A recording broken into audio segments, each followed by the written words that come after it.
শহীদ বুদ্ধিজীবী দিবস আজ। স্মৃতিসৌধে রাষ্ট্রপতি ও প্রধান উপদেষ্টার শ্রদ্ধা ঢল নেমেছে সর্বস্তরের জনতার। ৭১কে পেছনে ফেলার প্রবণতাও ইতিহাস বিকৃতি বলেছেন মির্জা ফখরুল। রাজনৈতিক দলগুলোকে প্রতিপক্ষ না বানাতে অন্তর্বর্তী সরকারকে আহ্বান। রাজনৈতিক দলগুলোর সংস্কারের রূপরেখা ছাড়া কিভাবে নির্বাচনী রোডম্যাপ? প্রশ্ন রিজওয়ানার। বিপ্লব ভুলে চাঁদাবাজি, সিন্ডিকেট, তদবির বাণিজ্যের অভিযোগ সার্জিসের। চলে গেলেন কবি হেলাল হাফেজ। তারুণ্য ও দ্রোহ আর আন্দোলনের অবিনাশী কবিতার অমর স্রষ্টার চিরবিদায়।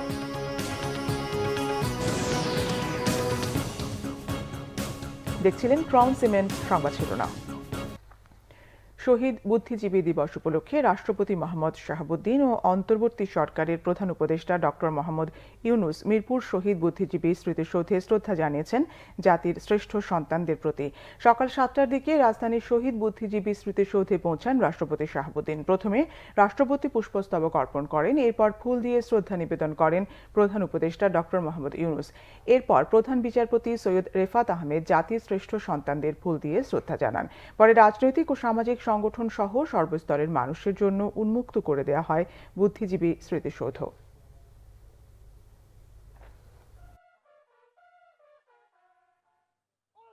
শহীদ বুদ্ধিজীবী দিবস আজ। বাংলাদেশের বড় ক্ষতির দিন ৭১-এর ১৪ ডিসেম্বর। এদিনে পাকিস্তানি হানাদার বাহিনী নির্বিচারে বুদ্ধিজীবীদের হত্যা করে। কারো সন্তানের সামনে বাবাকে করেছে গুলি, কারো পরিবারের সদস্যকে ধরে নিয়ে হত্যা করেছে। তাদের লাশের খবরও মেলেনি। স্বাধীনতার এত বছরেও সূর্য সন্তানদের স্বপ্ন পূরণে আরও অনেক দূর যেতে হবে বলে মনে করছেন শহীদদের সন্তানরা। তাদের আশা দল নয়, বুদ্ধিবৃত্তিক চিন্তা হোক দেশের স্বার্থে। রিপোর্ট সৈয়দ আব্দুল মুহিতের। পরাজয় নিশ্চিত হওয়ার আগ মুহূর্তে জাতির শ্রেষ্ঠ সন্তান বুদ্ধিজীবীদের নির্মমভাবে হত্যায় মেতে ওঠে পাকিস্তানি সেনা ও তাদের দোসররা। শিক্ষক, সাংবাদিক, বিজ্ঞানী, সাহিত্যিক, আইনজীবী, প্রকৌশলী কারোই রেহাই মেলেনি হত্যাযজ্ঞের নির্মমতা থেকে। হানাদাররা টার্গেট করে হত্যা শুরু করে ২৫শে মার্চ রাত থেকেই। ঢাকা বিশ্ববিদ্যালয়ের জগন্নাথ হলের প্রভোস্ট ডক্টর জ্যোতির্ময় গুহ ঠাকুরতা বুদ্ধিজীবীদের একজন। বিশ্ববিদ্যালয়ের আবাসিক হলে পাক হানাদারদের প্রথম টার্গেট ছিলেন এই অধ্যাপক। সেই দিনগুলোর বর্ণনা দিচ্ছিলেন মেয়ে মেঘনা গুহ ঠাকুরতা। প্রফেসর সাভায় বাবাকে জিজ্ঞেস করলো, বাবা বলল ইয়েস। তখন বলল যে আপনি আমাদের সাথে আসেন। তো বাবা জিজ্ঞেস করেছিল ওয়াই, কেন, কিন্তু উত্তর না দিয়ে তাকে হাত ধরে নিয়ে গেল বাইরে। দেখলাম বাবা আছেন এবং পড়ে আছেন মাটিতে, গুলিতে আহত, এবং বলছে যে মানে কনসিয়াস ছিল এবং বলছে যে আমাকে দাঁড় করিয়েছে, আমাকে দাঁড় করিয়ে জিজ্ঞেস করেছে আমার নাম, আমি নাম বলেছি, তারপরে জিজ্ঞেস করেছে আমার ধর্ম বলাতে তারপরে শুট করার অর্ডার দিয়েছে। তিনি জানান পরিস্থিতি এতটা ভয়াবহ ছিল, কয়েক গজ দূরে ঢাকা মেডিকেল কলেজ হাসপাতাল, তারপরও তার বাবাকে সেখানে নিয়ে চিকিৎসা দেয়া যায়নি। ২৫শে মার্চের রাত আমরা ওভাবেই বাবাকে রাখলাম। কিছুটা ফার্স্ট এড দিয়ে আমার মা রক্ত বন্ধ করলো।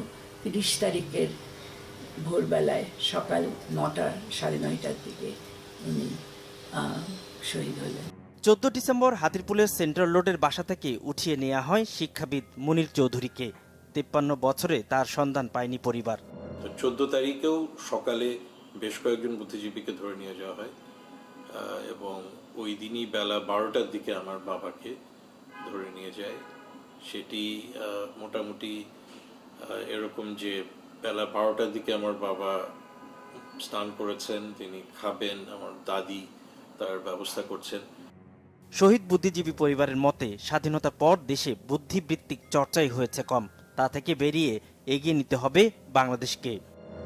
রাজনৈতিকভাবে সেই বুদ্ধিবৃত্তিক চর্চার জায়গাটা হয়েছে এবং সেটাতে দেখা যাচ্ছে যে তরুণ প্রজন্ম এক ধরনের একটা বিভ্রান্তির মধ্যে থেকে বেড়ে উঠছে। রক্তের বিনিময়ে যে স্বাধীনতা, সেটাকে মানে তারা ধারণ করতে পারে। সৈয়দ আব্দুল মুহিত, বাংলা ভিশন, ঢাকা। ৭১কে পেছনে ফেলার প্রবণতা থেকে বেরিয়ে আসার আহ্বান জানিয়ে বিএনপি মহাসচিব মির্জা ফখরুল ইসলাম আলমগীর বলেছেন, এটিও একটি ইতিহাস বিকৃতি। পলাতক শেখ হাসিনা ক্ষমতা ফিরে পেতে ভারতে বসে থেকে ষড়যন্ত্র করছে, ঐক্য ধরে রেখে তা প্রতিহত করার আহ্বান জানান তিনি। এদিকে দলের স্থায়ী কমিটির সদস্য ডক্টর খন্দকার মোশাররফ হোসেন বলেছেন, রোড ম্যাপ দিলে জনগণ নির্বাচনমুখী হয়ে যাবে, তখন কোনো ষড়যন্ত্র কাজ করবে না। আহমেদ সরওয়ারের রিপোর্ট। শহীদ বুদ্ধিজীবী দিবস উপলক্ষে শুক্রবার ইঞ্জিনিয়ার্স ইনস্টিটিউশনে আলোচনা সভা করে বাংলাদেশ জাতীয়তাবাদী দল বিএনপি। এতে দলের মহাসচিব মির্জা ফখরুল ইসলাম আলমগীর ৭১-এ শহীদ বুদ্ধিজীবীদের প্রতি শ্রদ্ধা জানিয়ে বলেন, মেধার চর্চা করতে হবে, জ্ঞানভিত্তিক রাজনীতি করতে না পারলে পৃথিবীতে টেকা যাবে না। যে কেমন একটা প্রবণতা লক্ষ্য করা যাচ্ছে যে ৭১-কে একটু পেছনে রাখা, আমার মনে হয় এটা আরেকটা ওই ষড়যন্ত্রী অংশ যেখানে মূল ইতিহাস থেকে জাতিকে দূরে সরিয়ে দেওয়া, যে আরেকটি ইতিহাস বিকৃতির একটা, এটার কোনো নেই, আপনার প্রমাণ নেই, কিন্তু আমার কাছে এটা মনে হয়েছে। এই বিষয়টা থেকে আমাদেরকে সজাগ থাকতে হবে। আমাদের যে মূল ইতিহাস, আমাদের যে ইতিহাস দিয়ে আমরা আজকে এই স্বাধীন বাংলাদেশ, আজকে যে ইতিহাস দিয়ে আজকে আমরা এই ২৪-এর ছাত্র গণ অভ্যুত্থানের মধ্য দিয়ে আবার নতুন একটা বাংলাদেশের স্বপ্ন দেখছি, সেই ইতিহাস যেন কেউ বিকৃত না করে। রাজনৈতিক দলগুলোকে প্রতিপক্ষ না বানাতে অন্তর্বর্তী সরকারকে আহ্বানও জানান মির্জা ফখরুল। প্রতিটি কথা আমাদের এখন মেপে কথা বলা দরকার। আমরা এমন কোনো কথা বলবো না যা আমাদের এই যে বিজয় সেটাকে নষ্ট করে দেয়, অর্জন নষ্ট করে দেয়। আপনারা দেখছেন যে আজকে ফ্যাসিস্ট হাসিনা পালিয়ে গিয়ে ভারতে আশ্রয় নিয়েছে। ভারতে আশ্রয় নিয়ে সে তার মতো কাজ করছে। সে লন্ডনে একটা মিটিংও করেছে ডিজিটালি, সে অ্যাক্টিভ, সে তার কাজ করছে আবার ঋত ক্ষমতাকে ফিরে পাওয়ার জন্য। তা আমাদেরকে তখন অ্যাক্টিভ হতে হবে যাতে করে আমরা তাদেরকে প্রতিহত করতে পারি। তারা যেন ফিরে আসতে না পারে, সেটা কিভাবে হবে? সেটা একদিকে যেমন একটা ঐক্য, জনগণের দৃঢ় ঐক্য, একমাত্র ঐক্য, অন্যদিকে আপনার মেধা দিয়ে আপনাকে আগে জিততে হবে। আলোচনায় দলের স্থায়ী কমিটির সদস্য ডক্টর খন্দকার মোশাররফ হোসেন বলেন, সংস্কার হবে একটি চলমান প্রক্রিয়া, দিন তারিখ দিয়ে এটি শেষ করা যাবে না। এই সংস্কারের কথা বলে যদি নির্বাচনটাকে বিলম্ব করা হয়, তাহলে এই সরকারের জন্য খারাপ খবর বয়ে আনবে, এদেশের জনগণ ক্ষতিগ্রস্ত হবে। নির্বাচনের রোডম্যাপ দেন, জনগণ যখন রোডম্যাপ দেখবে তখন জনগণ নির্বাচনমুখী হয়ে যাবে। আর নির্বাচনমুখী হইলে এদেশে কোনো ষড়যন্ত্র এদেশে করা সম্ভব হবে না। আলোচনায় বিএনপি নেতারা বলেন, পাক বাহিনীর ইচ্ছা ছিল এদেশের মেধামননকে শেষ করে দেবার, কিন্তু পারেনি। তেমনি পতিত সরকারও চেয়েছিল বিএনপি শেষ করার, কিন্তু ব্যর্থ হয়ে পালিয়ে গেছে। এখান থেকে শিক্ষা নিতে হবে যে যেখানে আমরা দাঁড়িয়ে আছি, এখান থেকে আমাদের একটি বুদ্ধিবৃত্তিক জ্ঞানভিত্তিক সমাজ ব্যবস্থা প্রতিষ্ঠা করার জন্য, বৈষম্যহীন একটি রাষ্ট্র ব্যবস্থা প্রতিষ্ঠা করার জন্য যথেষ্টভাবে আমাদের কর্মসূচি নিতে হবে। আমি আজকে নতুন প্রজন্মকে আমি তাদের কাছে আবেদন জানাবো, একজন শিক্ষক হিসেবে আবেদন জানাবো, তোমরা ক্লাসরুমে ফিরে যাও, ভবিষ্যৎ বাংলাদেশ গড়ে তোলার জন্য তোমরা আগে নিজেদের তৈরি করে তোমরা বৃহত্তর জীবনে ফিরে আসো। অবশ্যই তোমরাই এই দেশ পরিচালনা করবে। আমরা আশা করব যে গণতন্ত্র প্রতিষ্ঠার জন্য, যে ভোটাধিকার প্রতিষ্ঠার জন্য আমরা লড়াই করেছি, আমরা তার দ্বার প্রান্তে উপনীত হয়েছি। আমরা আশা করব বর্তমান সরকার অতি অল্প সময়ের মধ্যেই গণতন্ত্র এবং ভোটাধিকার অর্জনের জন্য একটি নির্বাচনের রোডম্যাপ ঘোষণা করবেন। আজকে যদি আমরা আবার সেই পুরনো ঐতিহ্য ফিরিয়ে না আনতে পারি, সেই সব বুদ্ধিজীবীদেরকে ফিরিয়ে আনতে না পারি, যাদেরকে আমরা শ্রদ্ধা করতে পারি, যাদেরকে ভালোবাসতে পারি, তেমন মানুষ যদি না আসে, তাহলে আমি এই সমাজের খুব বেশি ভালো কিছু লক্ষ্য করি না। গণতন্ত্রকে সংস্কৃতিতে পরিণত না করা পর্যন্ত আন্দোলন চলবে বলে জানান বিএনপি নেতারা। আহমেদ সরওয়ার, বাংলা ভিশন, ঢাকা। নিজেদের সংস্কারের রূপরেখা না দিয়েই কেমন করে নির্বাচনী রোডম্যাপ চাইছে রাজনৈতিক দলগুলো, এমন প্রশ্ন পরিবেশ, বন ও জলবায়ু বিষয়ক উপদেষ্টা সৈয়দা রিজওয়ানা হাসানের। তিনি জানান, দেশে নির্বাচন হতেই হবে, তবে সেটির তারিখ ঘোষণা করবেন প্রধান উপদেষ্টা। বলেন, রাজনীতিবিদরা দেশ সংস্কার করলে অন্তর্বর্তী সরকারকে ক্ষমতায় আসতে হতো না, এমনকি রাজনৈতিক দলগুলো তত্ত্বাবধায়ক সরকারের দাবিও করত না। রিপোর্ট রিশান নাসরুল্লাহ। শব্দ দূষণ রোধে সচেতনতা তৈরি ও গাড়ি চালকদের প্রশিক্ষণ অনুষ্ঠানের আয়োজন করে গুলশান সোসাইটি। অনুষ্ঠানে পরিবেশ, বন ও জলবায়ু উপদেষ্টা জানান, শব্দ দূষণ রোধে চলতি মাসেই বিধিমালা জারি করবে সরকার। 1.5 থেকে 2 বছরের মধ্যেই শব্দ দূষণ নিয়ন্ত্রণে আনার পরিকল্পনার কথাও জানান তিনি।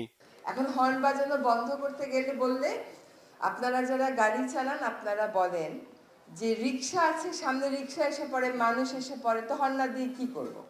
পরে সাংবাদিকদের প্রশ্নের জবাবে উপদেষ্টা জানান, নির্বাচনের আগে জনগণ অন্তর্বর্তী সরকারকে সংস্কারের দায়িত্ব দিয়েছে, পাশাপাশি ফ্যাসিবাদের বিচারের বিষয়টিও রয়েছে সরকারের সামনে। তারা একটা রূপকল্প কি এখনো পর্যন্ত আমাদেরকে দিয়েছে? তারা যে আমাদের কাছ থেকে বলছে যে ম্যাপ দিতে হবে, এই করতে হবে, রোড ম্যাপ করতে হবে, তারা কি একটা রোড ম্যাপ দিয়ে দিয়েছে যে এই সমস্যাগুলোর তারা কি করে সমাধান করবে? আজকে ওনারা বলছেন যে সংস্কার ওনারাই সবচেয়ে ভালো করতে পারবেন, সেটাই তো গণতান্ত্রিক দেশের কথা, কিন্তু ওনারা করেননি কেন তাহলে 53 বছর? তাহলে কেন আমাদেরকে আজকে আমাদের কাজ ছেড়ে এসে দায়িত্ব নিতে হচ্ছে? আমরা তো আমাদের কাজ বেশ আনন্দের সাথে, সফলতার সাথেই করছিলাম। আপনি দেখাতে পারবেন যে উপদেষ্টা পরিষদে এমন কেউ আছে যারা যার যার কাজে সফল ছিল না? তাহলে আমাদেরকে কেন এই দায়িত্বটা নিতে হলো? একটা নির্বাচনের দিকে যেতেই হবে এই দেশকে, এবং এটাই হচ্ছে এই অন্তর্বর্তীকালীন সরকারেরও একটা বড় প্রাধান্য। সেরকমভাবে সংস্কারও তো একটা বড় প্রাধান্য। সংস্কারের কথা তো আমরা বলিনি, জনগণের কাছ থেকেই তো উঠে এসেছে। আমাদেরকে বিচারও করতে হবে, সেটাও তো করতে হবে। এখন যারা নির্বাচিত তারা ছাড়া যখনই অন্য কেউ ক্ষমতায় আসে বা দায়িত্বে আসে, তারা কেন দায়িত্বে আসলো এটারও তো একটা বিশ্লেষণের প্রয়োজন। এ সময় ভারতের সাথে সম্পর্ক প্রসঙ্গে জানতে চাইলে উপদেষ্টা বলেন, অভ্যুত্থানের চেতনা অনুযায়ী সম্পর্ক চলমান থাকবে। ভারতের সাথে আমরাও বারবার বলেছি যে আমরা সম্পর্ক উন্নয়ন করতে চাই, ভারতও বলেছে যে তারা সম্পর্ক উন্নয়ন করতে চায়, এবং বাংলাদেশের একটা গণ অভ্যুত্থান এটাকে অস্বীকার করে এই পারস্পরিক সম্পর্ক এগিয়ে নেওয়ার কোনো সুযোগ নেই। এখন গণ অভ্যুত্থানের বিষয়টা যখন তারা বিবেচনায় নিয়েছে এবং স্বীকার করছে, এবং তারা এটাও বলছে যে অনেক রাজনৈতিক বক্তব্য তারা আগের মতন করে আর মানছে না, আমি মনে করি যে সম্পর্ক উন্নয়নের একটা ক্ষেত্র তৈরি হয়েছে। পরিবেশ ও বায়ু দূষণ রোধে কার্যক্রম চলমান আছে বলেও জানান উপদেষ্টা। মালিকদের সাথে রিশান নাসরুল্লাহ, বাংলাভিশন, ঢাকা। জাতীয় নাগরিক কমিটির মুখ্য সংগঠক সার্জিস আলম জানিয়েছেন, কিছু মানুষ জুলাই বিপ্লবের কথা ভুলে গিয়ে ব্যক্তি স্বার্থে চাঁদাবাজি ও সিন্ডিকেট সহ তদবির বাণিজ্যে ব্যস্ত হয়ে পড়েছে। রাষ্ট্রপতির সাবেক সামরিক সচিব অবসরপ্রাপ্ত লেফটেন্যান্ট জেনারেল ডক্টর আমিনুল করিম রুমি জানিয়েছেন, যে কোনো সময় দেশে অঘটন ঘটে যেতে পারে, এ ব্যাপারে সবাইকে সজাগ থাকতে হবে। শুক্রবার রাজধানীর ডিপ্লোমা ইঞ্জিনিয়ার্স মিলনায়তনে চাঁপাইনবাবগঞ্জ ফোরাম আয়োজিত এক প্রীতি সমাবেশে এসব কথা বলেন তারা। ফোরামের সভাপতি নুরুল ইসলাম বুলবুলের সভাপতিত্বে অনুষ্ঠিত এই সমাবেশে জুলাই বিপ্লবে চাঁপাইনবাবগঞ্জের শহীদ পরিবারের সদস্যদের গৌরব স্মারক তুলে দেন অতিথিরা। সেই সঙ্গে কৃতিত্বপূর্ণ অবদানের স্বীকৃতি হিসেবে প্রকৌশলী, বিজ্ঞানী, শিক্ষক ও সাংবাদিকদের হাতেও ক্রেস্ট তুলে দেন অতিথিরা। এর আগে আলোচকরা বলেন, দেশে যখন সংস্কার চলছে তখনও উত্তক্ত করে ঘোলা পানিতে মাছ শিকারের চেষ্টায় ষড়যন্ত্রকারীরা। চাঁপাইনবাবগঞ্জ সহ দেশের পিছিয়ে পড়া জেলার সমন্বিত উন্নয়ন না হলে দেশের অগ্রগতি হোঁচট খাবে বলে উল্লেখ করেন ডক্টর আমিনুল করিম রুমি। সমন্বয়ক সার্জিস আলম বলেন, ব্যক্তি স্বার্থে কিছু মানুষ জুলাই বিপ্লবের কথা ভুলতে বসেছে। বিডিআর সদস্যদের নাকে গরম পানি ও উল্টো করে ঝুলিয়ে ইলেকট্রিক শক দিয়ে লোমহর্ষক নির্যাতন করা হয়েছে। সেই সঙ্গে কালো আইনের মাধ্যমে শাস্তি দেওয়ার অভিযোগ তুলেছেন কারামুক্ত সাবেক সৈনিকরা। বিডিআর সদস্যরা বিদ্রোহী নয়, শেখ হাসিনার ষড়যন্ত্রের শিকার বলছেন তারা। রিপোর্ট ফরুক বাবুর। চাল ডাল কর্মসূচিকে কেন্দ্র করে 2009 সালের ফেব্রুয়ারি পিলখানায় বিডিআর সদর দপ্তরে নারকীয় হত্যাকাণ্ডের শিকার হন 57 সেনা কর্মকর্তা। এরপরই শুরু হয় বিডিআর সৈনিকদের গ্রেফতার। বদলে দেওয়া হয় সীমান্ত রক্ষায় দীর্ঘদিন কাজ করা বাহিনী বাংলাদেশ রাইফেলস বা বিডিআরের নাম। সেসব ঘটনার বর্ণনা তুলে ধরতে জাতীয় প্রেস ক্লাবে সংবাদ সম্মেলনের আয়োজন করে কারা নির্যাতিত বিডিআর সদস্য ও তাদের সন্তানরা। সাবেক সৈনিকদের অভিযোগ, মানবাধিকার লঙ্ঘন করে তাদের ওপর চালানো হয় নির্যাতন। জানান, মিথ্যা সাক্ষ্য দেওয়ার জন্য নির্যাতন চালিয়ে কারাগারে হত্যা করা হয় 47 জনকে। নাকে গরম পানি, চোখে গরম পানি, আয়ু পথের ডিম, ডিল মেশিন দিয়ে ছিদ্র এবং চোখ দিয়ে বান্ধা, গামছা দিয়ে বান্ধে তাদেরকে রুমের ভিতরে পানির ভিতরে ইলেকট্রনিক শর্ট দিয়ে ওদেরকে বসা রাখিছে। এরকম নির্যাতন করেছে। বিডিআর আইনে কেউ অপরাধ করলে সর্বোচ্চ 7 বছর কারাদণ্ডের বিধান থাকলেও অনেকে কারাবন্দী 16 বছর ধরে। তাদের দ্রুত জামিনের ব্যবস্থা করার দাবি জানান পরিবারের সদস্যরা। বিডিআর এর আইন থাকা অবস্থাতে সিভিলিয়ান কোনো মামলা হয় না একটা সৈনিকের বিরুদ্ধে, সেটার বাইরে গিয়েও 2টা মামলা করা হয়েছে এবং তাদেরকে সিভিলিয়ান না করে তাদের বিরুদ্ধে ফৌজদারি মামলা যত চার্জশিট দায়ের করে 5 আগস্টের পরে যেই সকল ফ্যাসিস্টরা জামিন পাইছে কিন্তু আমাদের বিডিআর সদস্যরা জামিনের শুনানি করতে পারে না, এই বাধাটা কোথায়? কেন আমাদের বিচারক অসুস্থ হয়ে যান? এই বিষয়গুলো আমাদেরকে পরিষ্কার করা উচিত। পিলখানা হত্যা মামলার পুনঃতদন্ত ও বিডিআর নাম ফিরিয়ে আনার দাবি জানানো হয় সংবাদ সম্মেলনে। ফররুখ বাবু, বাংলা ভিশন, ঢাকা। এখন যৌবন যার মিছিলে যাবার তার শ্রেষ্ঠ সময়। অমর এই পংক্তি রচয়িতা কবি হেলাল হাফিজ আর নেই। ইন্না লিল্লাহি ওয়া ইন্না ইলাইহি রাজিউন। শুক্রবার বেলা 2:30টার দিকে তাঁকে বিএসএমইউ হাসপাতালে মৃত অবস্থায় আনা হয় বলে জানান হাসপাতালের পরিচালক ব্রিগেডিয়ার জেনারেল মোহাম্মদ রেজাউর রহমান। করোনাকালীন সময় থেকেই নানা ধরনের শারীরিক জটিলতায় ভুগছিলেন কবি। বাংলা একাডেমি ও জাতীয় প্রেস ক্লাবে জানাজা শেষে তাকে সমাহিত করা হবে। বুদ্ধিজীবী কবরস্থানে তার দাফন সম্পন্ন হবে বলে কবির পারিবারিক সূত্রে জানা গেছে। 1986 সালে প্রকাশিত প্রথম কাব্যগ্রন্থ যে জলে আগুন জলে দিয়েই মানুষের হৃদয়ে আসন করে নেন হেলাল হাফিজ। লড়াই সংগ্রাম, প্রেম বিরহ, দ্রোহে যাপিত জীবনের পরতে পরতে স্পর্শ দিয়ে গেছেন এই কবি। দীর্ঘ বিরতি দিয়ে 2012 সালে যে জলে আগুন জলে কাব্যগ্রন্থের কবিতার সঙ্গে কিছু কবিতা যুক্ত করে প্রকাশ করা হয় তার দ্বিতীয় কাব্যগ্রন্থ কবিতা 71। সর্বশেষ 2019 সালে প্রকাশ হয় তৃতীয় কবিতার বই বেদনাকে বলেছি কেঁদো না। এত কম কবিতা লিখে এত খ্যাতি পাওয়ার নজির বাংলা সাহিত্যে নেই। 2013 সালে বাংলা একাডেমি পুরস্কার পান কবি হেলাল হাফিজ। বেশ কিছুদিন ধরেই তিনি অসুস্থ ছিলেন। স্বৈরাচারী সরকারের ভুল কূটনীতির কারণে রোহিঙ্গা সংকটের সমাধান হয়নি বলে মন্তব্য করেছেন সেমিনারের বক্তারা। ঢাকা বিশ্ববিদ্যালয়ের অধ্যাপক মোজাফফর আহমেদ চৌধুরী মিলনায়তনে আয়োজিত সেমিনারে বক্তারা বলেন, সাবেক সরকারের প্রভাবশালী একজন ব্যক্তির ব্যক্তিগত লাভের কারণে রোহিঙ্গাদের বাস্তুচ্যুত মিয়ানমার নাগরিক বলা হতো। এটা কোনোভাবেই ঠিক হয়নি জানিয়ে তারা বলেন, রোহিঙ্গাদের রোহিঙ্গা নামেই পরিচয় দেওয়া উচিত। বক্তাদের কেউ কেউ রাখাইন আর্মির সাথে সরকারের যোগাযোগের উপর জোর দেন। তারা বলেন, রোহিঙ্গাদের শিক্ষা ও প্রশিক্ষণ দিয়ে উপযোগী করে গড়ে তুলতে হবে যাতে তারা নিজেরাই নিজেদের অধিকার আদায় করতে পারে। সংকট সমাধানের জন্য আন্তর্জাতিক সম্প্রদায়কে আরও বেশি করে সম্পৃক্ত করার কথা বলেন বক্তারা।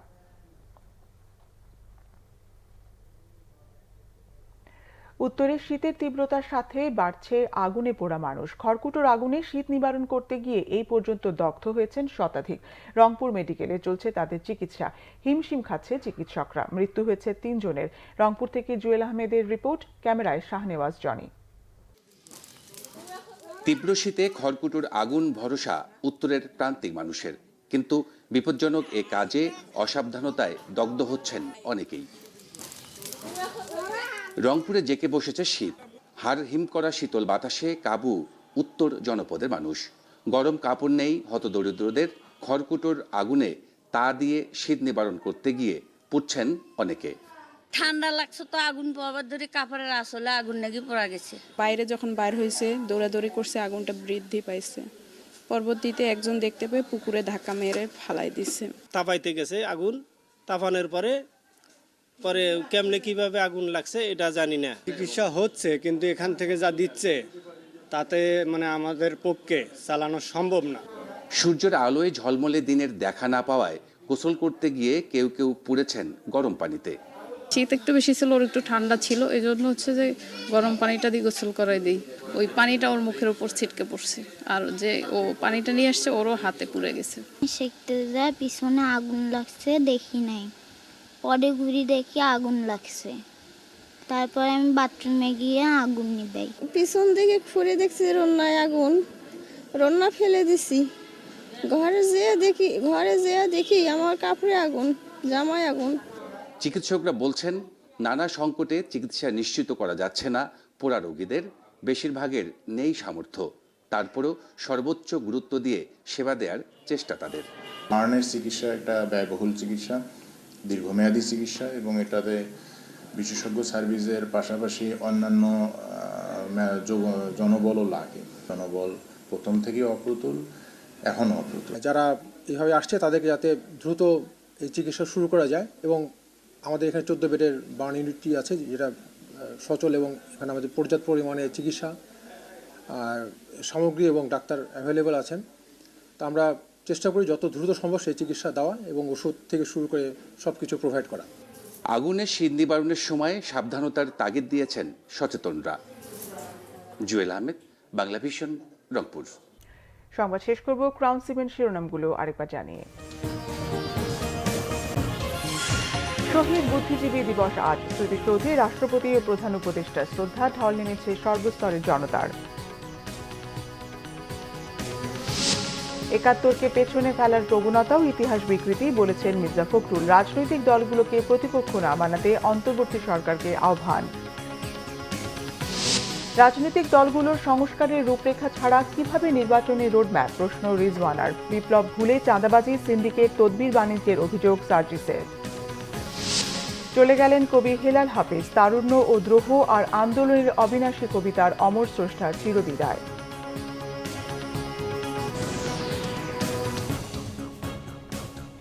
এই ছিল এখনকার মতো। পরের সংবাদ সকাল 10টায়। এর আগে 9টায় রয়েছে নিউজ টপ 10 দেখার আমন্ত্রণ রইল। এছাড়া বাংলাদেশের সংবাদ ও সংবাদ সংশ্লিষ্ট অনুষ্ঠান দেখতে ভিজিট করুন www.bvnews24.com ও facebook.com/banglavishannews এবং সাবস্ক্রাইব করুন youtube.com/banglavishannews। ধন্যবাদ।